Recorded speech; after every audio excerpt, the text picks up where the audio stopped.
अस्सलाम वालेकुम। मोहम्मद फरूक मसियार रियाज जी सर।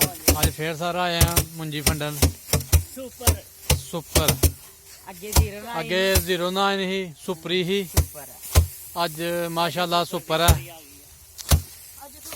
ते चाचा साड़ा बड़ा तंग करता पाया जी 10-10 सट्टा मारो तो माशाल्लाह 4-5 सट्टा नाल ही चढ़ जाती है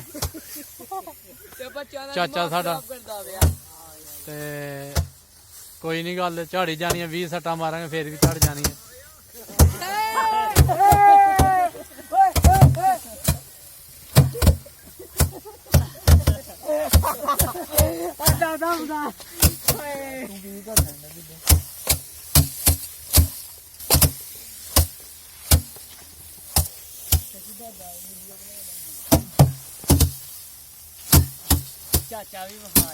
है जी बच्चे मुंजी फंडते पे ने ते समी दा दादा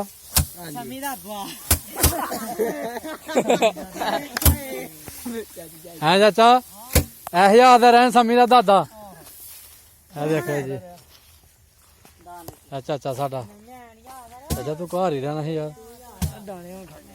अच्छा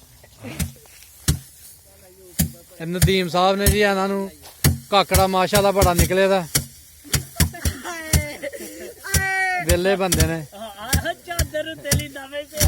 ठंड लगती भी है जी बकाया सारे मुंजी फंडते पे ने बस माशाल्लाह जेह्ड़ा 20-25 मिनटां दा कम रह गया।